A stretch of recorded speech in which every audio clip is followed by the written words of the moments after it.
have the jetpacks and flying cars that were so commonly depicted in characterizations of the future, there is no doubt that the supercomputers we carry in our pockets are indicators of a technologically advanced age.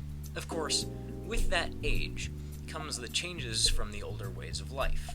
As an example of this, the newspaper, which was a well-regarded and established source of news and information since its conception in the 19th century, has been supplanted in many ways by the news website. Many of these news websites are independent or corporately owned, and many, like the Washington Post, started as a supplement to the newspaper of the same name. As Darwin illustrated with the goldfinches in the Galapagos, environmental change causes adaptation, in this case, on a much faster time scale. This rapid environmental change affected the news websites such as the Washington Post, which adopted many of the tried and true aspects of the newspaper that readers were accustomed to with the much more recent medium of the news website. The internet was opened up to the public almost 30 years ago. At the time, there wasn't much infrastructure behind it, and its usage was sparse at best. Having originally been a military project known as ARPANET, there was a pretty high barrier to entry for its usage. The cost for the personal infrastructure to use it was high. This has been the case with all new and emergent technologies. To use VR as a modern example, a rig cost much more a few years ago than it does now, and that price is continuing to go down. Being cognizant of this trend, certain news organizations began to create their own websites to supplement their original content. The Washington Post was one such of these news organizations. To examine the trends and changes to the news websites, I used the Washington Post as an example. All of this was done using archived web pages of the Washington Post from web.archive.org. I started on the first available date, December 20th of 1996, and examined the archived pages with approximately 8 years between them. In other words, I examined the Washington Post's website from 1996, 2004, 2012, and 2019, as we haven't yet reached 2020. In 1996, the Washington Post's website was in its infancy.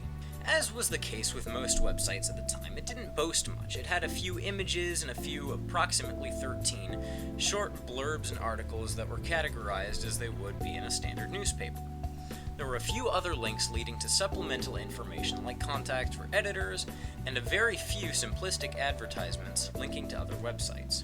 Between 1996 and 2004, the internet changed to become much more commonplace. Personal blogging had seen an explosive growth, and Facebook emerged to capitalize on that. Personal computers had become very common in workspaces, and many households had their own. All of this was despite the beginning economic recession in the early 2000s. George W. Bush, at the time, had been elected once, and his second election had been in full swing, making news reporting and access a much larger part of people's lives, as has been seen with previous elections. The first thing we can see when looking at the 2004 Washington Post website is that there is a lot more going on in general. The sheer number of links to other articles and pages on the home of the site is staggering when compared to that of 1996. What equates to front page news is now bolded, larger, and more eye-catching in its wording. 1996 had titles like Surprise Shift in Cabinet Choices, whereas 2004 has Final Debate Shows Domestic Divide, and Green Zone Blast Kills 5. These blurbs themselves are no longer as information-filled either, as they are now acting to attract people to the article instead of a quick news blurb like in 1996. Full articles themselves aren't being hosted on the website at this point. As for advertisement, there doesn't appear to be many except for a few in the homepage underneath a weather forecaster, which, in itself, shows a further merging of modern technology and a historical part of newspapers.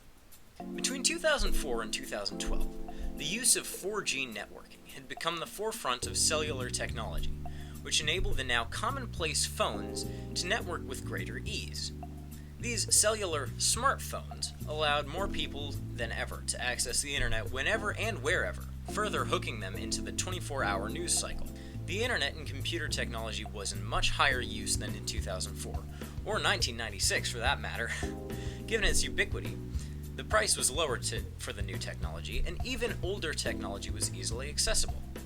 This brought the barrier to entry for the internet down to basically nothing. By this time, the United States had entered into and exited the Great Recession of 2008, and Obama's second election was in full swing, again leading to a higher level of media consumption on the part of American constituents who now had easy internet access. One of the first things that sets the 2012 site apart from all previous iterations is the style. The website is now black and white, a stark change from the 2004 and 1996 websites, which both had a variety of colors. Second, the font is now serif, acting much more like the typeface of a classical newspaper.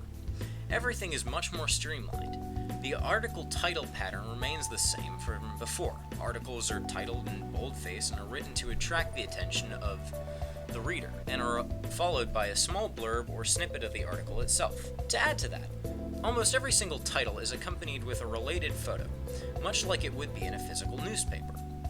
Their placement, though, is now much more front and center, as the sidebar that contained further articles and other information on the paper has now moved to a much less obtrusive top bar. Not only are there more photos, but there are now videos as well. These videos show a move away from the textual medium. Most of the videos appear to add context to articles, showing footage of a speech, showing footage of a local disaster, or showing footage of some bear cubs. Additionally, the entire website centers itself to the screen, a sign of the growing mobile user base. Advertisement is saved for the lower page, but is starkly less apparent than it was on the previous page. A lot happened to the Washington Post between 2012 and 2019. It was purchased by Jeff Bezos of Amazon in 2013 and established a paywall. As for the rest of the world, though, the internet is the primary source of news for the vast population of the United States. Additionally, the primaries are coming up, so most of the people are reading news even more.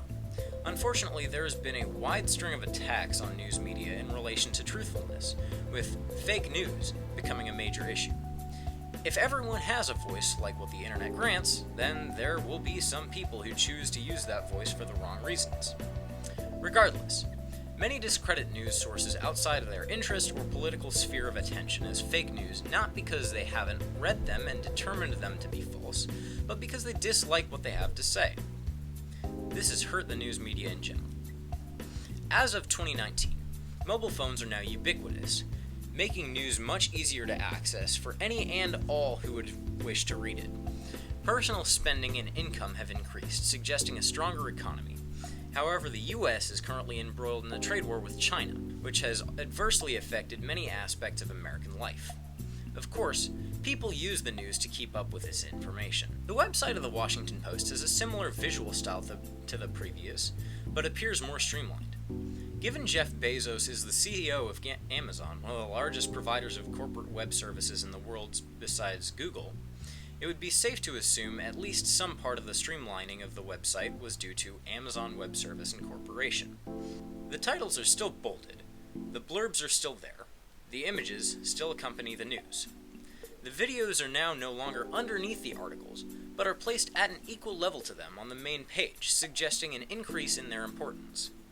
Additionally, the photos for some of the stories are dynamic, changing from one image to the next in the same position. Possibly the biggest part of this, however, is the paywall. There are no longer advertisements. Instead, after reading a few articles, the user is prompted to pay a $1 a month subscription fee to access the news that the Washington Post provides. In its relatively short existence, the website of the Washington Post has changed quite a bit. As technology kept moving and integrating itself into our daily lives, the news website changed to adapt to that. As people started to move away from the paper medium, the news website grew and adapted a tried and true format to an entirely new medium. This came with new problems as well, like funding, but that too was solved by adopting the previous method, a subscription service. As the website became bigger, the articles ran more eye-catching titles, much like the original newspaper, in order to draw in more readers.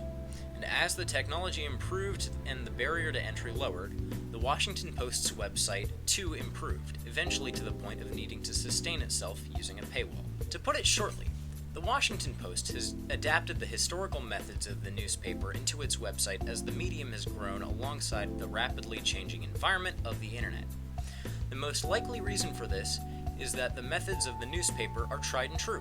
If people start using the internet more, then it makes sense to make a newspaper for the internet. And because of this, the website from 1996 is still recognizable as a news website, much like a newspaper from 1980 would be recognizable as a newspaper today. The content and visual presentation may have changed, but the identifying factors of the genres haven't changed all that much. Thanks to everyone for watching, and I hope you enjoyed.